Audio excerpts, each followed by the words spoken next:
Donc nous sommes à la parashat Achamemot Kedoshim. Qu'est-ce qu'il y a de tellement saint dans le Kodesh HaKodashim, dans le Saint des Saints, pour que l'âme de Nadav et Avihu est partie? Alors en fait, il faut savoir que dans le Aron HaKodesh, dans le Saint des Saints, il y a l'Arche Sainte, l'Arche d'Alliance. Dans cette Arche Sainte, il se trouve les Luchot. Les Luchot, ce sont les tables de la loi. Il y a combien de tables de la loi? Rabbi Sacha, tout va bien? 4. Il y a 4 Luchot. Les deux premières, c'est les deux premières qui étaient cassées. Et les deux dernières, celle de droite, celle de gauche, qui eux étaient complètes. À la différence, c'est que dans les premières, la pierre était faite par Dieu et l'écriture a été faite par Dieu. Dans les deuxièmes, la pierre a été faite par Moshe, mais l'écriture a été faite par Dieu. Donc il y a quand même un niveau différent. Il y a aussi un petit peu de manne. Vous savez que Hachem il a demandé à Moshe de garder un petit peu de la manne dans une sorte de bouteille pour les futures générations, pour avoir une preuve que la manne est descendue dans le désert. Il y a aussi le bâton de Moshe. Ah, c'est quoi la manne? Lorsqu'ils étaient 40 ans dans le désert, il n'y avait rien à manger. Donc Hachem il a envoyé du ciel une sorte de pain de mie comme ça, qui était blanc, comme la neige. Lorsqu'on le mangeait, on pouvait choisir le goût qu'on voulait. Donc c'est sympathique. Pendant 40 ans. Le problème c'est qu'à la fin, vous savez, s'ils mangeaient tous les jours, que du mie de pain, même s'il y a les goûts que vous voulez, c'est pas comme s'ils mangeaient un bon steak. Donc à la fin, ils en ont eu marre, ils ont dit on veut un bon steak. Alors bon, Hachem il n'était pas très content, toute une histoire. Mais en tout cas, pour cette manne, ils ont reçu la caille.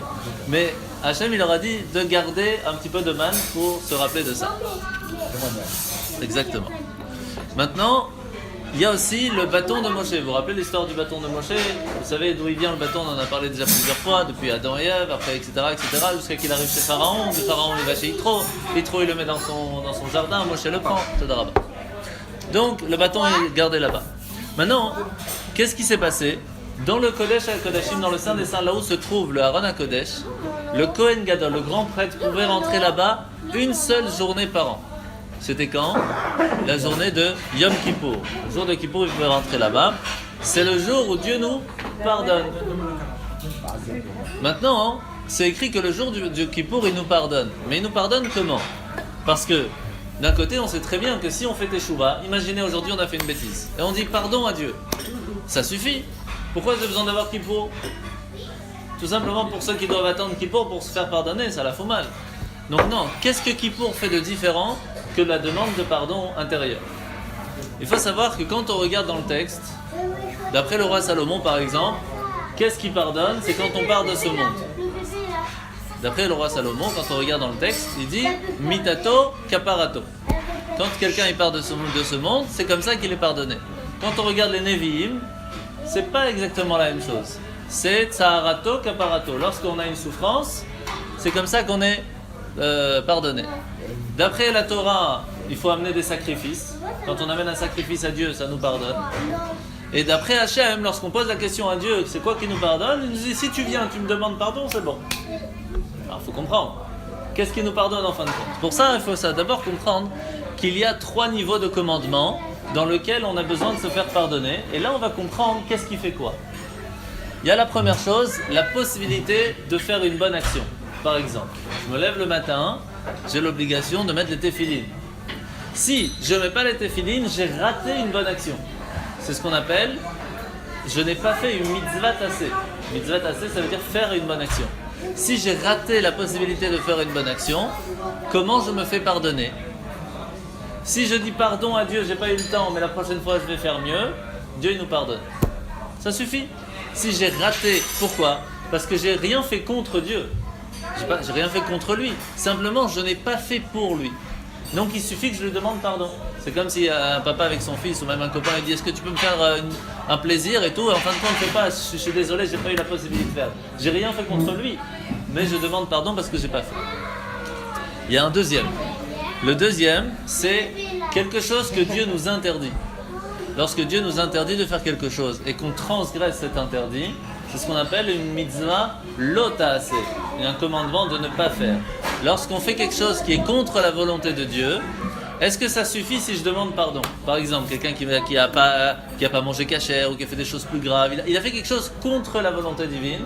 À ce moment-là, lorsqu'on fait teshuva, ça enlève. C'est-à-dire quand on demande pardon, ça enlève une grande partie, mais il reste une marque. Cette marque, elle part à Kippour. La Kippour, en fait, vient enlever la marque quand on a fait quelque chose contre Dieu. Mais il y a une troisième chose. Une troisième chose pour les choses plus graves. Les choses où quand on regarde la punition, c'est la punition d'après Dieu, ce serait ou par exemple d'être parti de ce monde, qu'Hachem nous enlève de ce monde, ou carrément qu'il nous retranche du peuple juif, des choses très très graves, comme par exemple manger à Kippour, avoir des relations avec une femme qui n'est pas partie au mikvé, etc. etc. Dans ces cas-là, c'est beaucoup plus compliqué, parce que là, il faut faire teshuva, donc il faut demander pardon. Il faut que Kippour passe, Kippour enlève la deuxième partie, mais la troisième partie ne peut s'enlever que par les souffrances. Et quand c'est très très très grave, dans ces cas-là, même la souffrance ne suffit pas, il faut carrément partir de ce monde. Donc ça c'est dans les cas très graves. Donc maintenant on comprend tout simplement c'est quoi les différences de pardon. Il y en a que ça suffit de demander pardon, il y en a qu'il faut qu'il y ait Kippour, il y en a qu'il faut qu'on ait des galères dans la vie, et il y en a quand c'est seulement quand on part de ce monde. Alors comme l'âme elle est sortie du corps, le corps ne touche plus l'âme, à ce moment-là le pardon est fini. Mais il faut bien sûr qu'avant il y ait les étapes. Il faut d'abord avoir demandé pardon. C'est pour cela que c'est très important de demander pardon avant de partir de ce monde. Vous savez que pour les séfarades, il y a une très grande prière qu'on fait le soir de Kippour, juste avant le Kol Nidré. Je ne me rappelle plus de la phrase. Je crois qu'on parle de Eliyahu Hanavi, je ne suis pas sûr, à vérifier. Mais quand on fait cette prière, c'est une sorte de promesse que si on a demandé pardon la veille de Kippour à ce moment-là, si dans l'année on part, c'est comme si juste avant de partir on l'aurait fait. C'est assez spécial comme histoire, en tout cas c'est important de la faire pour ceux qui ont l'habitude de la faire. Vérifiez dans le Sidour Séfarad, juste avant le Kol Nidré, il y a une prière à faire, il ne faut surtout pas oublier à la faire. C'est Séfarad, hein, c'est pas Ashkenaz, il n'y a pas cette prière. Ashkenaz, il y a ce qu'on appelle faire le vidouille. C'est le vidouille, mais on fait le vidouille chez tout le monde. Mais il y a un vidouille spécial qui est fait pour parler Séfarad avant le Kol Nidré, qui permet de faire comme si c'était, si dans l'année quelqu'un doit partir, c'est comme si on le faisait juste avant de partir, même qu'on l'a fait plus tôt. Ça c'est assez fort. Maintenant, il faut savoir qu'il y a différentes souffrances. On a dit qu'il y a des souffrances qui nous permettent d'effacer les marques que peuvent faire nos fautes. Il y a des souffrances que Dieu nous envoie, comme par exemple on tombe malade, on va à l'hosto, des galères, des problèmes graves, etc. C'est des souffrances, ça peut être des souffrances morales, des souffrances physiques. Mais il y a des souffrances qu'on peut se choisir. Lorsqu'on choisit ces souffrances, c'est 1000 fois plus fort que si c'est Dieu qui nous les envoie. Par exemple, il est 7h du matin, vous n'avez pas envie de vous lever pour aller à la synagogue. Mais vous souffrez, vous allez dire, allez je me lève même que j'ai pas envie pour aller à la synagogue. Donc je vais choisir une souffrance pour Dieu. Eh bien cette galère que vous prenez sur vous, cette souffrance que vous prenez sur vous pour Dieu, vous permet d'enlever des maladies, des problèmes, des galères, etc. etc. Parce que vous choisissez cette souffrance. Quand nous on choisit la souffrance qu'on veut avoir, eh bien elle est 1000 fois plus forte comme réparatrice que si c'est Dieu qui nous l'envoie lui-même. Donc ça vaut le coup de les choisir. C'est pour cela que de temps en temps on se dit mais pourquoi j'ai pas envie de faire ci, pourquoi j'ai pas envie de faire ça? Parce que c'est cette pas envie-là qui nous permet de pouvoir à ne pas avoir les autres. Mais nous on se dit j'ai pas envie alors c'est qu'il faut pas. C'est l'inverse, c'est parce que j'ai pas envie que je peux gagner encore plus lorsque je vais contre ça. Alors maintenant, ce qu'on va essayer de comprendre, c'est comment ça se passait dans le temple, la fête de Kippour, pour comprendre comment est-ce que nous, aujourd'hui, on peut demander pardon et se faire purifier. Il faut savoir qu'on a deux parachutes aujourd'hui, la paracha de Acharemot et la paracha de Kedoshim. Donc on va parler un petit peu de celle d'Acharemot, c'est avec l'histoire de Kippour, et après on va parler de Kedoshim, c'est la paracha de Kedoshim, c'est celle que Hachem nous dit, si vous voulez être saint, c'est facile, parce que moi je suis saint, alors vous pouvez l'être aussi. Donc il va falloir comprendre qu'est-ce que ça veut dire le mot saint aussi, le mot kadosh, pour comprendre quel niveau de sainteté on peut réussir à avoir nous-mêmes. Premièrement, pour que les rituels de Yom Kippour soient valides dans le temple, il fallait que le grand prêtre soit marié. De quoi? Elle arrive, c'est ça. Il faut qu'il soit marié. S'il n'est pas marié, le grand prêtre ne pouvait pas s'occuper de Kippour. C'est-à-dire qu'un grand prêtre dans l'année, il pouvait allumer les bougies de Hanouka, il pouvait allumer la menorah, il pouvait s'occuper de tout dans le temple. Mais rentrer dans le Saint des Saints, le jour de Kippour, pour faire pardonner le peuple entier, s'il n'est pas marié, il ne peut pas le faire. Quel rapport? Pire que ça, je vais vous dire encore. À la fin de Kippour, lorsque Kippour est fini, quand le Kohen Gadol, le grand prêtre, il sort, il doit rentrer chez lui à la maison. La première chose qu'il doit faire, c'est dire bonjour à sa femme.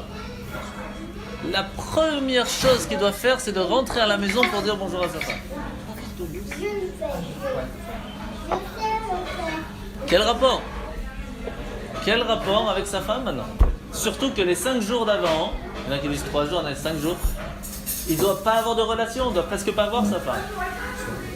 Pardon? Ça dépend, plusieurs raisons. C'est déjà une 5 jours. Non, mais ça veut dire qu'il devait complètement se séparer du monde pour être complètement dans la spiritualité. Mais quand il a fini ça, la première chose qu'il doit faire, c'est aller voir sa femme. Il y a un problème, c'est quoi l'histoire ici? Et en plus, tout le peuple le suivait pour aller jusqu'à chez lui. Vous imaginez à la maison comment elle devait être? Surtout que pendant tout Kippour, elle pleurait la femme. Pourquoi? Parce que c'était très rare que les Kohen Gadol revenaient et sortaient vivants du Saint des Saints. Donc c'est-à-dire qu'en général, c'était chaud. Ouais. Vous imaginez que le Kohen Gadol, ils payaient pour être Kohen Gadol en sachant qu'ils allaient mourir. C'est fou. Si, ils savaient. Pour pouvoir rentrer dans le Saint des Saints et sortir en bonne santé, fallait être niveau top de top. Donc, très dans le premier temple, il y a eu celui qui a duré le plus longtemps, c'était Rabbi Shmuel, je crois, Rabbi Shmuel Kohen Gadol, que lui, il a tenu 70 ans, 70 ans. Il rentrait, il sortait en paix. Et quand il sortait, le fil rouge qui était à l'entrée devenait blanc, c'est-à-dire que tous les peuples juifs étaient pardonnés. À la fin de la semaine, il y avait un fil rouge qui était à l'entrée. Non, c'est pas sur lui. Non. C'est pas sur lui. Sur lui, c'était une ceinture blanche, pardon. Que blanc. Pour le Kohen Gadol devait être tout blanc pour Kippour. Non, il semblait que sa ceinture était rouge, elle sortait, le poids ne pouvait plus être... C'est pas ceinture, c'était un fil qu'on mettait à l'entrée. Parce qu'il fallait que le peuple le voie. Mais quand il était à l'intérieur, personne ne pouvait voir. Le peuple le voit quand il sort. Ouais, donc, alors en fait, il faut comprendre que de la même façon... Qu'est-ce que tu nous fais? En fait, il faut comprendre que de la même façon qu'Hachem il a créé le monde avec un soleil et une lune, il a créé tout ce qui est végétal, animal, tout, un mâle et une femelle. Dans les humains, il a créé un garçon et une fille. Dans la spiritualité, il a créé une force garçon et une force fille. Et ça, on le voit même dans le texte. Vous savez que dans le texte, des fois, on dit Dieu, ton Dieu avec féminin. Des fois, on dit masculin. Modim anachnulach, nous sommes reconnaissants en toi de façon féminine. Quand des fois, on dit Baruch Ata Hashem, c'est plutôt Ata, donc c'est plutôt masculin. Donc, il y a deux forces. Il y a une force qui vient donner et il y a une force qui vient recevoir. Par exemple, le vendredi soir, c'est une force féminine. Parce que c'est le remerciement à la femme, c'est pour ça qu'on fait Shetraïl, etc. La preuve, c'est quand on fait Elokeinu, on dit Shabbat Kochecha Bianuchu Va au féminin. Le lendemain matin, c'est plus masculin. C'est l'homme qui doit se lever pour aller à la synagogue, etc. Là, c'est Veyanuchu Vo. Par contre, ce qui est extraordinaire, c'est le samedi après-midi, que là, on dit Shabbatot Veyanuchu Vam. On dit au pluriel, parce que l'homme et la femme doivent être ensemble. C'est le but en fin de compte. Donc, on a d'abord l'homme qui doit se préparer pour pouvoir arriver à s'attacher à sa femme qui est en fin de compte le but, mais l'attachement qu'il y a entre l'homme et la femme doit en fin de compte amener à quelque chose. Mais pour pouvoir qu'il y ait quelque chose dans l'attachement de l'homme et sa femme, il faut qu'il y ait quelque chose qui soit avec eux, et ça c'est Dieu. Et ça c'est la force du Kohen Gadol, qu'il faut qu'il soit marié pour comprendre aussi la première chose, ce que c'est le mariage, pour faire le pardon des soucis qu'il peuvent y avoir entre l'homme et la femme dans le mariage du peuple juif. Mais aussi et surtout la base de la suite, la continuation du peuple juif, ça se trouve dans le couple. Et c'est pour cela que le Kohen Gadol avait l'obligation d'être marié. On a aussi une autre chose très importante dans le Kohen Gadol à Yom Kippour, c'est qu'il devait porter des vêtements de lin. Ces vêtements de lin, normalement vous savez que le lin on l'utilise pour quand? Lorsque une personne elle part de ce monde, on l'enterre avec un vêtement de lin. Pourquoi est-ce que on utilisait du lin pour Yom Kippour? Parce que le Yom Kippour, le grand prêtre devait se sentir comme prêt à partir. C'est vraiment, il devait être complètement annulé envers Dieu. Dire je suis rien devant toi, et c'est pour cela que avec cette annulation envers toi, je viens demander pardon pour le peuple. Et c'est comme ça qu'il était pardonné. Hein? Est-ce que les séparables, mais aussi ce qu'on appelle un kippen, Les séfarades, ça dépend qui. En général, les rabbins le mettent, mais pas tout le monde. Mais chez Ashkenaz, tout le monde met le kittel. Ouais. On le met. On le met, bien sûr, bien sûr. Bien sûr. Mais chez les séparés, Chez séfarades, pas tout le monde. Pas tout le monde. Il y en a qui ont l'habitude. Le kittel, l'habit blanc qu'on met à Kippour. Mais chez Ashkenaz, ils le mettent aussi à Rosh Hashanah. Aussi pour les selichot. Chez Lubavitch, on met que pour Kippour. Et le mariage, c'est tout. quand il y a certains qui le mettent aussi à Pessah aussi. Il y en a qui le mettent à Pessah pour le Seder, exact. Oui, tout à fait. Alors, mais on voit quand même quelque chose d'assez intéressant. C'est que le jour de Kippour, lorsqu'il sortait avec ses vêtements ne pouvaient plus jamais être portés. Plus jamais. Ils ne pouvaient pas servir encore une fois pour le prochain Kippour. Il fallait toujours que ce soit à nouveau. Pourquoi ? Parce que lorsque quelqu'un il vient demander pardon et que son pardon est accepté, il ne faut pas qu'il remette les mêmes habits qu'avant, sinon il n'a rien compris. Si on remet les mêmes habits que j'ai mis hier, alors que je demande pardon pour être quelqu'un de nouveau, alors je ne sais pas ce qu'on en faisait, mais en tout cas on ne pouvait plus les remettre. Et ça c'est un très grand message pour dire qu'à partir d'un moment où on devient une nouvelle personne, alors on doit se rendre compte qu'on doit changer. C'est un petit peu la même histoire lorsque quelqu'un il va au cimetière par exemple, il met une pierre. Lorsqu'il a mis la pierre, on ne doit pas faire le même chemin de retour, on doit prendre un autre chemin. Pourquoi on doit prendre un autre chemin ? Parce que lorsqu'on arrive au cimetière et qu'on dit bonjour ou au revoir à quelqu'un qui est parti, on doit se rendre compte que, en fin de compte, lorsqu'on est dans ce monde, on repart avec rien du tout. Les maisons, les voitures, on ne repart pas avec ça. On repart avec quoi ? Que avec les bonnes actions qu'on a faites. Lorsqu'on va au cimetière, qu'on met une pierre et qu'on dit à la personne « Je viens pour te dire au revoir et j'espère que tes bonnes actions t'ont fait du bien là-haut et je fais un taïlim pour toi parce qu'il n'y a que ça qui en fin de compte va nous aider là-haut ». Quand on sort de là et qu'on repasse par le même chemin, ça veut dire qu'on va retourner dans notre voiture, dans notre galère, dans notre truc. Pardon ? Dans les mêmes travers. Dans le même travers. C'est qu'on n'a rien compris. On est allé là-bas, on n'a même pas été touché par le problème. Lorsqu'on sort et qu'on fait un autre chemin, ça nous montre qu'on est une nouvelle personne. On a compris qu'en fin de compte, tout ça, c'est des bêtises. Et ça, c'est très important si on n'a pas compris ça. C'est qu'on n'a rien compris. Il faut savoir aussi que... Chaim, ah non,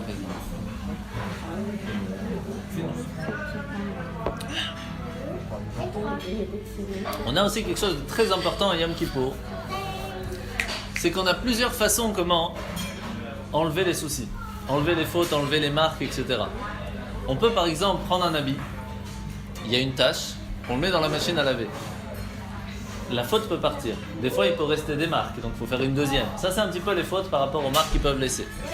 Il y a une autre possibilité, on prend l'habit, on en fait une mode. Et que maintenant, lorsqu'il y a une tache, lorsqu'il y a un trou dans le jean, c'est comme ça qu'il faut le porter. C'est extraordinaire. À ce moment-là, les gens ils vont payer plus cher lorsqu'il y a des trous. Moins il y a de tissu, plus c'est cher. C'est extraordinaire. C'est un petit peu la même chose. Lorsqu'on a fait une bêtise, on a la possibilité de l'effacer. On a la possibilité de dire à Dieu, regarde, même avec tout ça, je reste ton enfant. Et rien que par ça, tout ce qui était avant, c'est comme si c'était effacé. Comment on peut faire ça ? Lorsqu'on vient à Kippour, on dit Hachem, je suis ton enfant et je suis un prince et je viens pour repartir, pour revenir dans le palais. Je veux être avec toi. C'est pas comme si les fautes s'effacent. C'est comme si on était au-dessus de la faute. Il n'y a plus de faute, ça n'existe plus. Il n'y a plus de possibilité de faute. C'est un autre monde. Et ça, c'est la grande différence lorsque quelqu'un il vient et il dit je voudrais avoir une bénédiction pour la Parnassa. Par exemple, hein, c'est le plus classique.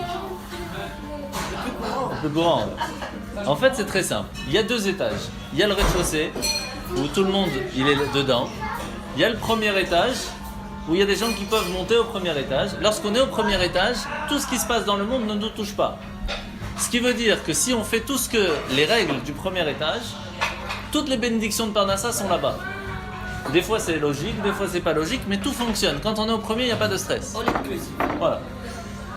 Mais il y a des gens qui te disent, moi je préfère être au rez-de-chaussée. Parce que j'ai l'impression que c'est là-bas que tout se fait. C'est normal, il y a plus de monde, c'est là où ça bouge, ça truc. Alors Dieu lui dit, écoute, moi je suis au premier, tu veux venir me voir, je suis là. Tu viens à côté, je te donne tout ce que tu veux. Tu veux aller au rez-de-chaussée, vas-y, mais après ne me demande pas pourquoi ça fonctionne pas. Des fois ça peut fonctionner, des fois ça peut ne pas fonctionner, mais là c'est déjà plus mon problème, tu gères.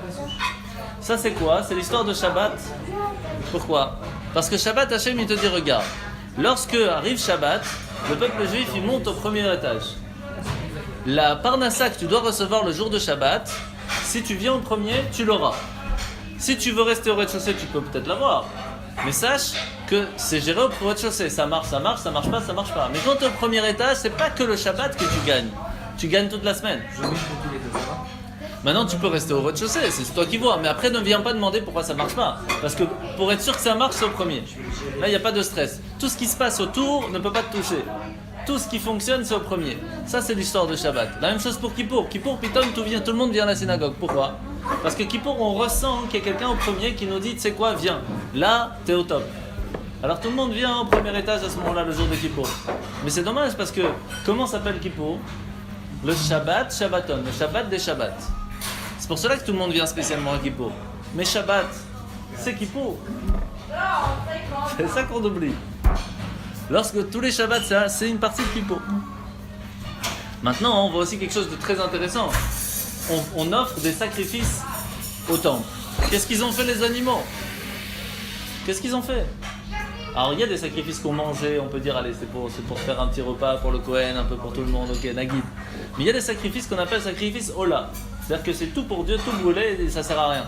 Celui-là c'était le préféré de Dieu. Pourquoi? Parce qu'il n'y a pas de raison. Tu fais ce que je te demande sans raison. Ça, c'est tu lui montres ta confiance. Lorsque tu fais ça, tu es tranquille. Là, c'est la même chose avec ce que nous on a aujourd'hui. Lorsque on a une motivation pour faire quelque chose, c'est bien. Lorsqu'on va profiter aussi de ça, c'est bien. Comme par exemple, on vient faire la prière, on doit demander des choses pour nous. C'est le but de la prière, c'est parler avec lui pour lui dire j'ai besoin de parnasse, j'ai besoin de santé, j'ai besoin d'etc. Mais il y a des fois, on va venir faire une bonne action sans retour. Vraiment pour Dieu. C'est ça une vraie bonne action. Et ça, c'est une vraie bonne action. Quelle est la seule, d'après la Torah, la seule vraie bonne action qui est sans retour, impossible de retour? C'est lorsqu'on aide à enterrer quelqu'un. Parce que la personne, elle ne peut pas te rendre. Il n'y a plus de retour possible. Dans la Torah, on appelle ça le chesed shalemet. La bonté de vérité. Ça, c'est la plus grande bonté. Mais il y en a d'autres. Et après, ça dépend de nous. Si nous, on fait ça pour sans retour, vraiment sans retour, ça s'appelle une vérité. Et donc, la prière qu'on a aujourd'hui, venir à la synagogue, même le Shabbat par exemple, ça paraît pas judicieux de perdre son temps à venir à la synagogue prier. C'est pas judicieux, c'est une perte de temps. Je peux aller au boulot. Je perds 1 heure dans mon magasin.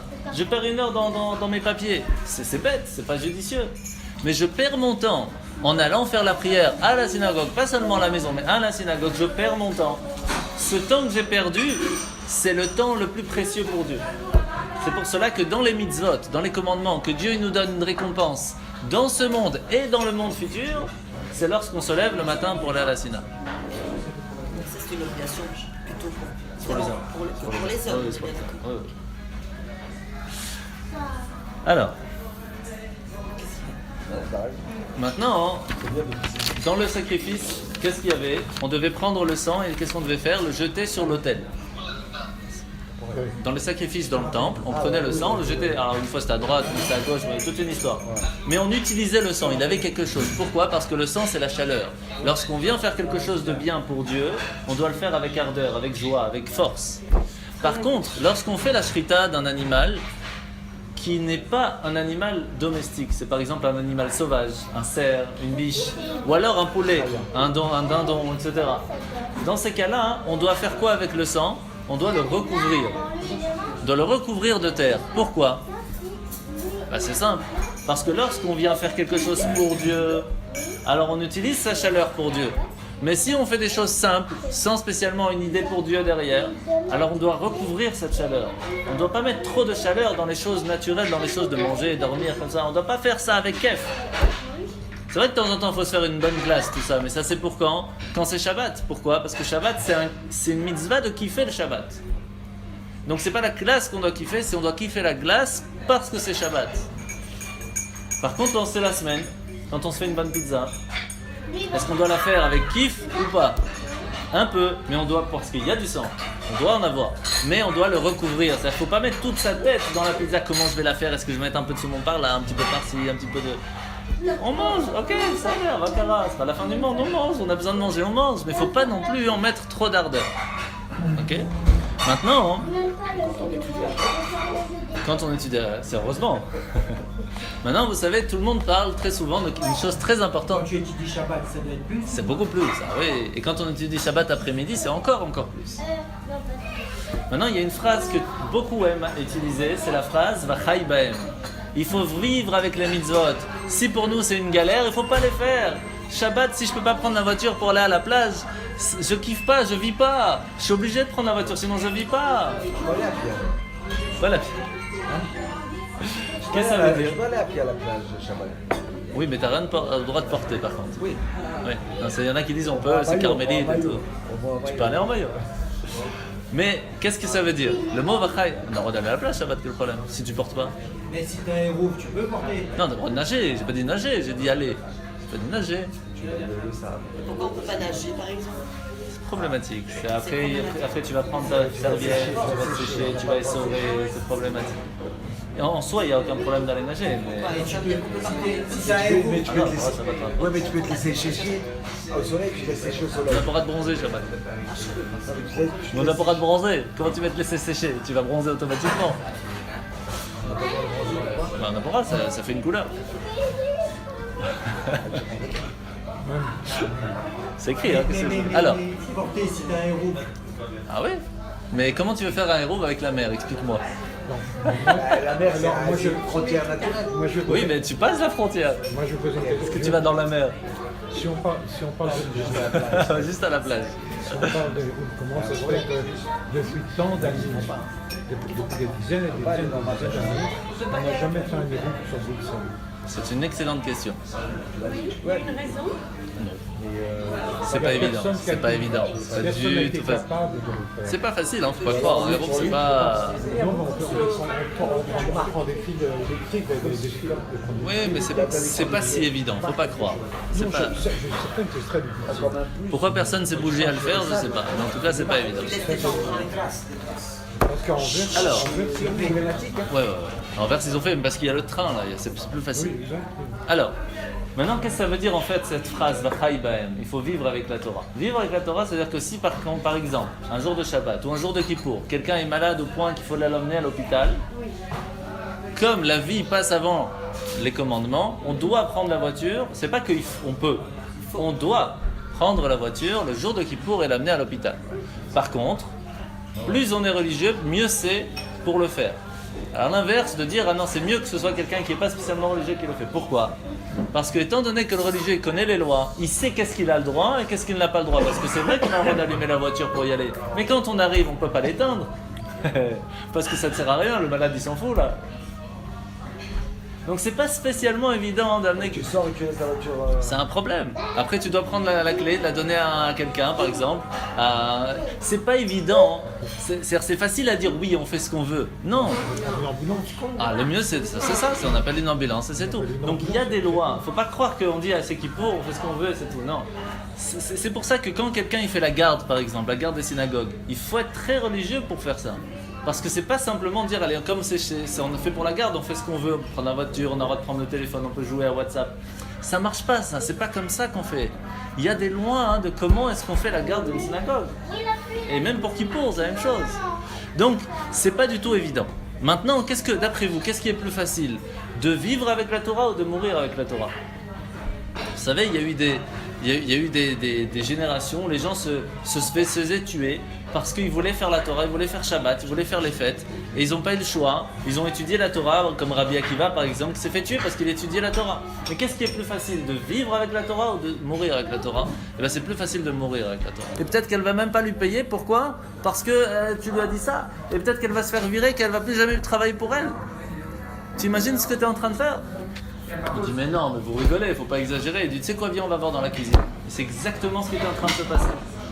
Donc lorsqu'on dit quelque chose, on doit faire très très attention. Et c'est pour cela que le jour de Kippour, une des choses qu'on demande à se faire pardonner, c'est de ce qu'on a sorti de notre bouche. Parce que lorsqu'on dit une petite parole, ça peut aller très loin sans qu'on se rende compte. De la même façon que de ce côté ça peut être très grave, de l'autre côté ça peut être magnifique. Par exemple, lorsqu'il y a une bar mitzvah et que vous offrez un cadeau au bar mitzvah, par expérience, je vais raconter ce que moi j'ai eu. Et vas-y. Ouais, c'est bon.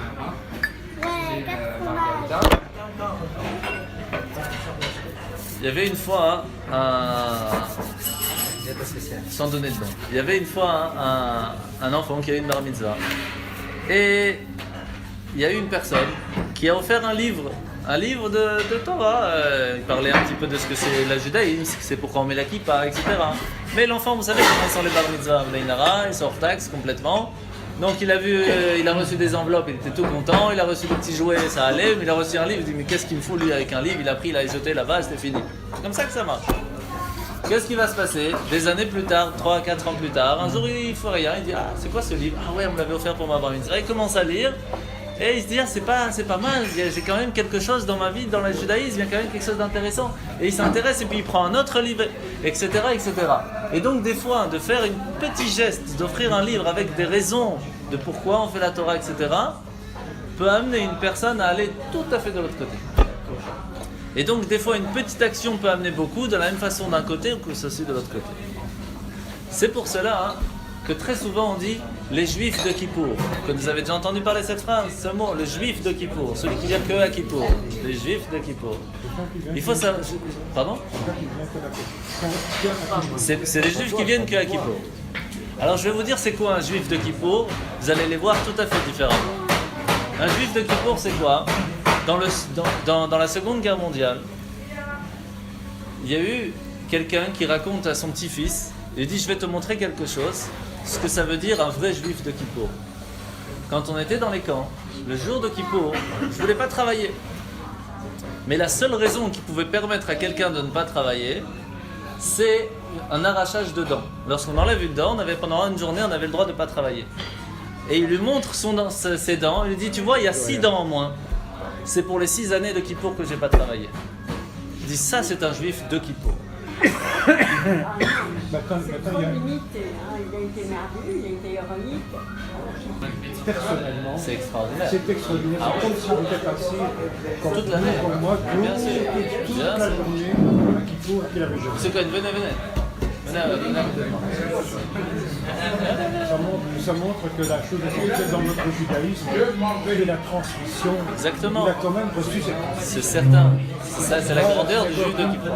Bien sûr. Vas-y. Alors maintenant qu'on a fini de parler de la paracha Acharemot, on va parler un petit peu de Kedoshim. Non, viens, tu vas donner ta chaise à M. Cohen.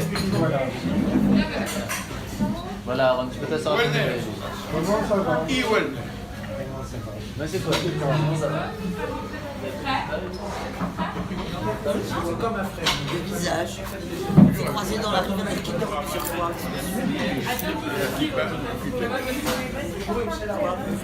C'est déjà pas mal. Je connais les visages de tout le monde. Je connais tout le monde.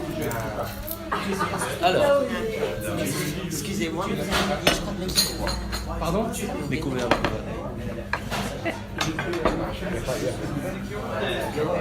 Non, ils arrivent, c'est Michael qui arrive. Donc ça veut dire en gros que si on n'est pas religieux, on fait rien du tout, on fait quand même un petit quelque chose, ça compte en plus. C'est ça? Ah, bien sûr. Mais c'est comme Par si exemple, moi qui suis plus voilà, je tout ce que vous faites, Dieu il le prend avec grand plaisir. voilà. Mais moi, ce qui m'intéresse, c'est d'écouter et d'apprendre, d'entendre. Je ne sais pas si je vais l'étudier, mais ça m'intéresse. Voilà. C'est une ouverture. Exactement. Autant je peux écouter vous, ça m'intéresse, autant je vais aller écouter des conférences sur des gens qui ont une spiritualité qui est autre, ça va aussi m'intéresser. Moi, ce qui m'intéresse, c'est le tout. Parce qu'on est c'est un tout. L'univers, c'est un tout. Et donc, il y a plein de liens partout. Bien sûr. Ce qui est seulement un petit peu. Je me sens juive, hein, Oui, juive. certain. Mais ce qui est extraordinaire, c'est que quand on apprend un petit peu les écrits du roi Salomon, mets dessus. On se rend compte que tout ce qu'il y a dans les autres sciences, que ce soit indo, chinoise, etc., tout vient de la Torah. Tout. L'origine, je voulais dire. Oui, mais on le retrouve. Et après, bon, il faut aller étudier tout ça. C'est pas bon. Alors, Il va dire comme c'est pas chez nous, il nous manque un cavalier parce que eux payent. ah, oui, c'est ça. Ils sont de belles. Donc alors, que Alors, Kedoshim, on va parler un petit peu de Kedoshim. Alors, qu'est-ce qui est d'après vous la chose la plus sainte dans tout le peuple juif? Frapper sa femme. Il arrive direct. Non, mais je suis un peu d'accord avec lui, mais c'était il y a C'était quelques temps. Hassan. Ah, tu étais d'accord avec C'était, moi. oui, mais il y a Hasra. En fait, c'est le Sefer Torah. Le Sefer Torah, c'est Sefer Saïra. Le Sefer Torah, c'est l'objet le plus saint du peuple juif. Vous savez qu'est-ce qui se passe si un Sefer Torah, Chas v'Shalom, il tombe par terre? Qu'est-ce qui se passe? On le ramasse et on l'embrasse. Pardon? On doit jeûner pendant combien de jours? 40 jours. Si un Sefer Torah il tombe par terre, on doit jeûner pendant 40 jours. 40 jours. 40. Le rabbin Cohen a dit 40 jours. C'est quand Ramadan. La nuit, on a le droit de manger. Maintenant, c'est 40 jours. Pourquoi on fait 40 jours? C'est très simple. Parce que Moshe, quand il est monté au mont Sinaï pour prendre la Torah, il est jeûné pendant 40 jours. Alors pour retourner vers la Torah, on a besoin de ces 40 jours. Et les deux alors, je vais couper après.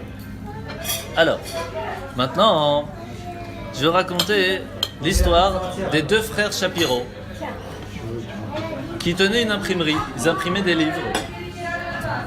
Et Michael Nasset. ils imprimaient des livres de Torah qui étaient interdits d'autant pendant la Seconde Guerre mondiale. Et il y a eu un moment où ils se sont fait choper par les Allemands. Et ils ont eu quoi comme punition? Non, c'était pas avec les Allemands, pardon, c'était avec les Russes. Ils se sont fait choper. Et qu'est-ce qu'ils ont eu comme punition? Chacun devait recevoir, écoutez bien, chacun devait recevoir 1500 coups de fouet. Ils se sont fait attraper en étant en train d'imprimer des livres de Torah, ce qui était interdit. Et ils ont eu comme punition de recevoir 1500 coups de fouet. Comment ils ont fait? Ils ont mis 250 soldats là, 250 soldats là. Et ils devaient faire 3 fois l'aller-retour. Comme ça, ils reçoivent chacun à chaque fois un coup et ça fait 1500. Le premier, lorsqu'il commence, il leur dit, écoutez, vous pouvez enlever tous les habits pour que ça tape plus fort, il n'y a pas de problème. Mais la kippa, je garde. Sinon, j'avance pas. Faites ce que vous voulez, moi, j'avance pas. Alors il dit, ok, tu veux garder ta kippa, qu'est-ce que je m'en fous? Et il passe. Mais il y a un moment où la kippa, elle tombe par terre au milieu. Lui, il avance pas. Ah, il a arrêté. Il avance pas. Et eux, ils continuent de frapper. Et lui, il a les mains attachées, donc il peut rien faire. Il avance pas. Jusqu'à que le général lui-même dit stop, lui remette la kippa pour qu'il puisse avancer. Vous imaginez ce que ça veut dire là? Comment est-ce que la force de garder la kippa, ça doit être imprégné à l'intérieur de nous? Et bien, ce général, il a gagné son Ganaïden. J'ai rien dit. Mais en tout cas, ce qui est extraordinaire, c'est cette force de ce que ça veut dire garder sa kippa. Vous imaginez ce que ça veut dire? C'est ça qu'on appelle Kedoshim. Avoir une sainteté tout le temps sur soi. Se rappeler que Dieu est avec nous à chaque instant. Pourquoi les femmes, ils n'ont pas besoin de mettre de kippa? Parce qu'ils ont une sainteté intérieure C'est naturelle chez eux. Voilà. Quoi? Ils ont une Naturel. Sainteté naturelle. Excusez-moi, je peux vous dire. Avec plaisir. Hein? Lorsqu'il y a eu le veau d'or, les Bnei Israël, ils ont voulu avoir un intermédiaire entre eux et Dieu. Ils ont fait le veau. Les femmes, ils ont dit on n'a pas besoin d'intermédiaire. C'est eux qui ont donné l'or. Ils n'ont pas donné. Les femmes n'ont pas donné. Ah, ils voulaient pas. Ils voulaient pas. C'est pour cela qu'ils n'ont pas besoin d'intermédiaire. C'est pour ça qu'ils n'ont pas besoin de tefillin, ils n'ont pas besoin de talit, ils n'ont pas besoin de kippa, etc. C'est une des raisons, hein, mais c'est une des plus classiques. Alors maintenant, on apprend que faire netilat yadayim avant de manger, se laver les mains avant de manger, Hier. non, pas hier, aujourd'hui, c'est très très important. Pourquoi? Premièrement, le matin, avant de manger, parce que le seul membre qui peut aller très bas, mais qui peut aller très haut, même plus haut que la tête, c'est les bras. Le pied, avant qu'il arrive au-dessus de la tête, il faut être très gymnaste. Mais les mains, chez tout le monde, voilà. Il est hyper souple. Mais les mains, chez tout le monde, ont la possibilité d'aller très bas, mais ils ont la possibilité d'aller même plus haut que la tête. Et comme ils ont une possibilité d'aller très bas, mais aussi d'aller très haut, ils ont besoin d'être purifiés tout le temps. C'est pour cela qu'on sort des toilettes, on se lave les mains. Le matin, on se lave les mains. Avant de manger, on se lave les mains. Les mains doivent être toujours purifiées. Et c'est pour cela que... C'est Pardon? presque. En se levant. C'est ça. C'est aussi presque. Je veux dire, moi, il me semble que les règles imposées par Dieu qu'on a reçues sont aussi explicables d'une manière logique, Ah oui? basique, parce que les mains, on touche, on dit toucher, bonjour, bien sûr. il y a des microbes. Alors dans la Kabbale, on parle du bonjour. En fait, quand on dit bonjour, on donne la main, on serre la main. C'est la paume de la main qui serre. Pourquoi? Bon, tu te rappelles de ça ou pas? il y a combien de phalanges ici? 1, 2, 3, 4, 5, 6, 7, 8, 9, 10, 11, 12, 13, 14. 14, ça fait Yad, c'est la main. Mais dans la bénédiction des Kohanim, il y a 15 mots. Le 15e, c'est V'yasem lecha Shalom. Shalom, c'est la base de la main, c'est la paume. Et lorsqu'on dit bonjour, on dit Shalom. Et dans le yoga, je sais qu'il y a un truc de compter, de faire quelque chose avec la main aussi. Ah oui, parce Donc que il y a vraiment des liens. il y a beaucoup. Il y a beaucoup de liens. La seule différence, comme je vous ai dit, il y a 10 sagesses. Celle des hindous, etc., s'appelle la sagesse de Hod. Parce qu'elle a été donnée à Abraham, à son fils plus tard, un de ses fils. Parce qu'à part Ishmaël et Yitzhak, il a eu d'autres enfants. Qui s'appelait Hod. Et c'est lui qui a fait la base des Hodous, des hindous. C'est comme ça que les hindous, ils ont une sorte de sagesse qui vient de nous. Mais c'est qu'une, on en a 10.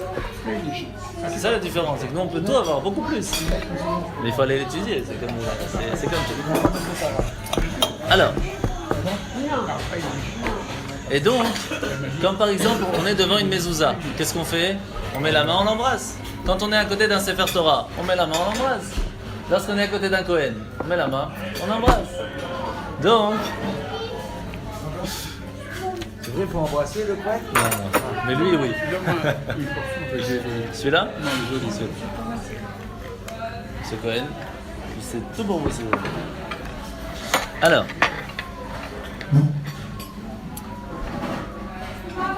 même, vous savez, chez les Sfaradim, ils ont l'habitude d'embrasser la main du Rav. Embrasser quoi? La main du Rav, Oui.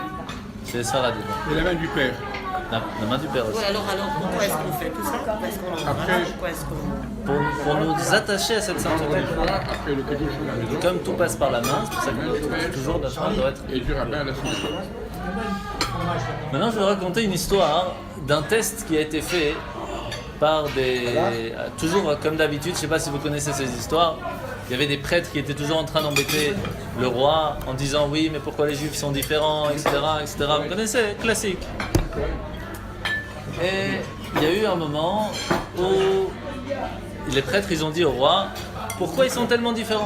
Alors le rabbin, il leur a dit, écoutez, vous savez ce qu'on va faire? On va préparer un festin dans 2 pièces séparées. Ici, il n'y aura que des non-juifs, ici, il n'y aura que des juifs. Et on verra quelle différence il y a entre les deux. Ok. Là, ils mettent de la nourriture normale, là-bas, ils mettent du kasher. Ils prévoient tout comme il faut. Mais la différence, c'est que ils mettent pour chacun une cuillère qui fait 1 mètre. Et ils n'ont pas le droit de toucher la nourriture.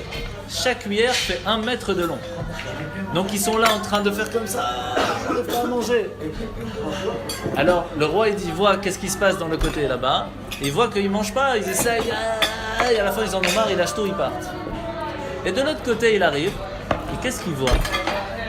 Un il prend et il met dans la bouche de celui qui est en face. Et l'autre il prend et il met dans la bouche de celui qui est en face. Et voilà, c'est ça toute la différence. Si on sait s'annuler un moment pour l'autre, alors il n'y a pas de souci. Si on pense que à nous-mêmes, voilà ce qui se passe. C'est pas plus compliqué. Et c'est ça ce que ça veut dire Kedoshim, une sainteté. Une sainteté, il faut savoir que le mot Kadosh, ça ne veut pas dire saint en français. Ça veut dire différent. Un autre chose. De l'autre côté, pas spécialement plus haut, mais autre chose. Après, de cette autre chose, on peut être différent de plusieurs niveaux.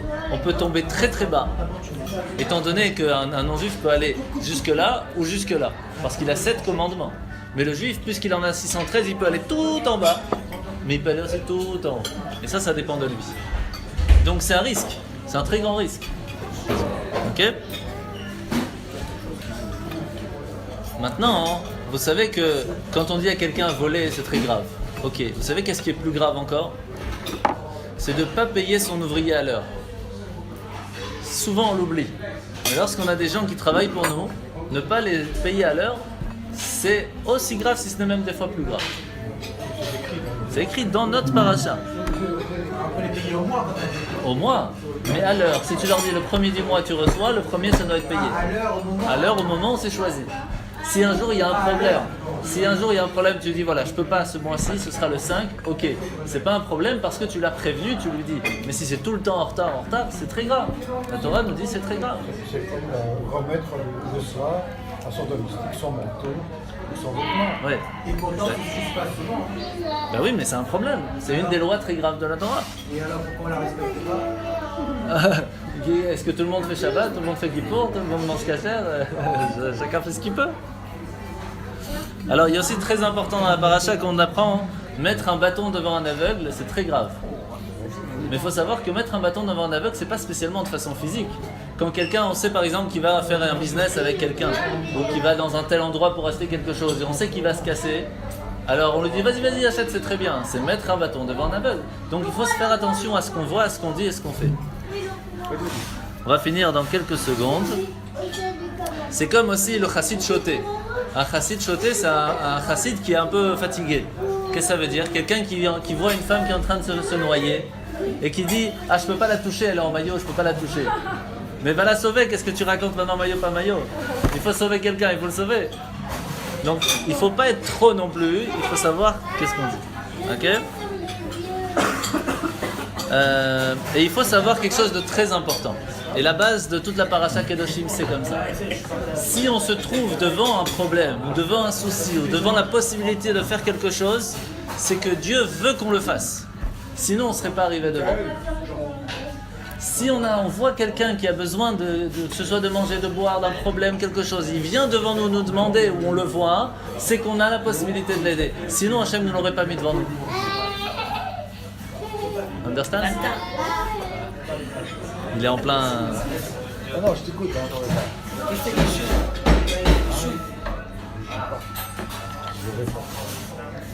J'ai une belle Maintenant, hein? Oui. j'ai une blague très sympa.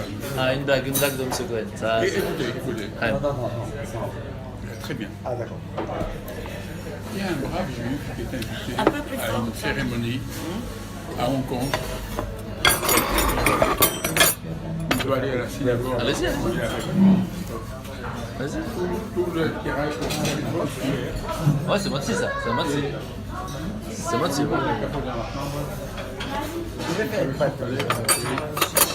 Pas évident. Parce qu'il y a la maison d'être Sfarad pour Ashkenaz. le talet pour salir. Le talet, il est sale. Il a pris le café. Alors, il sort de là, et il va voir Très urgent. un médecin sec. Il dit, le café Après la il dit oui, on enlève, je vais dans une heure. Ou alors le jour de la. Il vient dans Ça une dépend heure, ce que tu choisis. il dit, Là, c'est fait, voilà. Ça va être 100 euros. 100 euros pour une table de café. c'est après l'acte, Je tu te peux raconte, faire. c'est 10 euros. Après l'acte, le jour de l'acte, Et très les bien. gens, Mais j'ai pas pu me préparer. j'ai noué tous les Je deux. vais pas faire le truc, j'ai pas dû me faire quelques jours après ça. Ah oui. J'ai pas eu la barre. Oh, Le chien n'a pas compris. un petit peu de panique, il y a le truc qui est pas. Le pire, c'est qu'il a fait, il a regardé. Alors, juste en temps. Ouais, t'as fait ça, il voulait juste tout faire. C'est parfait, je vais expliquer ça. Non, on va poser ça à quelqu'un qui comprend. C'est la souffrance dont on parlait pour préparer. Le chinois a tout bien fait, c'est tout. Maintenant, une chose très importante pour finir. Très souvent, on se trompe entre Tikkun Abidot et Tikkun Yofi. Pas Yofi, Ofi. Midot, c'est le comportement d'une personne. Ofi, c'est la façon personnelle, comment elle est née depuis le début. On a à l'intérieur de nous une personnalité. Cette personnalité, elle ne doit pas changer spécialement. Par contre, le comportement qu'on va avoir, ça, il peut changer. Qu'est-ce que ça veut dire? Il y a des gens, par exemple, qui sont, on va dire, coléreux. Est-ce qu'on peut demander à quelqu'un de coléreux de naissance de ne pas être colérique? Presque impossible. Changer la personnalité d'une personne, c'est presque impossible. On n'est pas coléreux de naissance. Si, ça arrive. Ah oui, ça arrive. Les bébés, on le voit tout de suite. Non, c'est après. Tu as un trait de caractère coléreux. Tu es une personne. Oui. Personne peut être Par contre, née avec ce trait de caractère. Par contre, on peut, même si on ne peut pas changer sa personnalité, par exemple quelqu'un qui aime la musique, est-ce qu'il faut lui changer sa personnalité? Non. Par contre, on peut changer son comportement. À la place d'être colérique envers les autres, sois colérique envers toi pour devenir meilleur. Si quelqu'un il aime la musique, à la place d'écouter des musiques qui vont t'amener à faire des bêtises, écoute de la musique qui est qui va te faire changer, qui va te rendre meilleur. Quelqu'un qui aime les dessins, à la place de faire des dessins qui sont pas jolis, fais des dessins jolis. Changer la personnalité d'une personne, il faut pas. Et ça, c'est une erreur de temps en temps. Lorsqu'on commence à faire teshuva, on commence à devenir meilleur, à prendre la Torah, on se dit faut que je change tout et tout, c'est pas possible, je dois devenir une personne différente. En général, ça pète. Quand on fait ça, ça pète, complète, direct, sûr. Par contre, si on prend notre personnalité et on change la façon de se comporter, là, ça fonctionne. Donc, il faut faire attention à la différence. Et ça, c'est la même chose pour un enfant, dans l'éducation d'un enfant. Il y a des enfants qui sont plus timides, il y a des enfants qui sont plus forts dans ci, plus forts dans ça. En dire il faut que je change, il faut qu'il soit fort en maths, je veux qu'il soit médecin, je veux qu'il soit... C'est une erreur, c'est une erreur. Prendre sa personnalité et la changer, la mettre au mieux possible pour lui. C'est ça qu'il faut faire. C'est pas évident. Chanoch alpi darko. Et ça c'est très très très difficile. C'est pour cela que dans la Torah, dans la paracha, il y a ce qu'on appelle kilaïm. Kilaïm ou chatnez par exemple, c'est prendre deux choses et les mettre, faire une nouvelle à la place. Par exemple, je prends une pomme, je prends une pêche, je les greffe ensemble, ça devient un brugnon. Est-ce qu'on a le droit de faire ça? C'est interdit. C'est très grave. Par contre, manger le brugnon, il n'y a pas de problème. Pourquoi? Pourquoi? Parce qu'on transforme. Alors pourquoi ce serait un problème de transformer? Pourtant, De le faire, je sais pas, mais de le manger. Pourtant, tout le monde a été fait pour qu'on le transforme. Hachem nous a mis des arbres pour qu'on en fasse des tables. Il nous a mis du fer qu'on va transformer pour en faire après des ordinateurs, etc. Donc, Hachem nous a permis de transformer. Pourquoi ça, il ne veut pas qu'on fasse? Il faut savoir que devant chaque arbre, devant chaque fleur, devant chaque animal, devant chaque humain, il y a un ange qui est là, qui lui dit vas-y, pousse, grandis, viens, je t'aide. Mais lorsque tu fais quelque chose qui n'existait pas, il devient kilaïm. Kilaïm, ça vient du mot kelem. Tu l'as mis en prison. Pourquoi il est en prison? Parce que le brugnon, par exemple, l'ange de la pomme, il vient devant le brugnon, il dit ah, je peux pas t'aider, t'es pas de ma famille. L'ange de la pêche, il vient à côté du brugnon, il dit c'était pas de ma famille. Alors c'est quel ange qui va s'occuper du brugnon? Il n'y a pas. Il n'y a pas. C'est problématique. C'est très très problématique.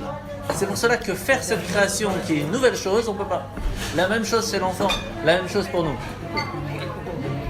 Hein? Et pourtant, elle pousse. Elle pousse, bien sûr, le pousse. Il y a plusieurs. Ça peut pousser, Hachem il a fait dans la nature que ça pousse, mais on oblige Hachem de faire des choses qu'il ne veut pas. Pourquoi on pourrait le manger? Parce qu'en fin de compte, Hachem il a interdit de le faire, de ne pas les manger. Maintenant, qu'est-ce que ça veut dire? Lorsqu'une personne elle essaye de changer, elle a plusieurs possibilités. On peut lui dire regarde, tu vas prendre ce que tu étais avant, tu vas prendre la Torah, tu vas les mettre ensemble, tu vas devenir une nouvelle personne. Ça, Hachem, il veut pas. Il veut que dans ta personnalité dans laquelle tu es né, avec ton potentiel, tu deviennes la personne que tu dois être, grâce à la Torah, mais pas devenir quelqu'un d'autre. C'est ça qu'il faut faire attention. Et pourtant, moi j'ai connu par exemple dans ma vie des gens qui étaient complètement, c'est-à-dire pas du tout religieux, et puis qui ont tout à fait changé, et on aurait dit que c'était une autre personne, quoi. Donc ils ont quand même vachement changé. Oui, changer, c'est normal qu'on change. C'est normal qu'on change. Mais la personnalité d'être joyeuse, par exemple, Ouais. d'être sympathique, ne doit pas changer. Non, bien sûr. C'est ça qu'il faut faire attention. Et le problème, c'est que très souvent, quand quelqu'un il commence à faire teshuva, il devient renfermé, il dit à tout le monde ce que tu fais, c'est pas bien. Il faut faire attention à ça. La personnalité de la personne doit rester quelque chose de bien. C'est très important. Il faut utiliser cette personnalité pour devenir meilleur, pas changer de personnalité. Chaim le chaim.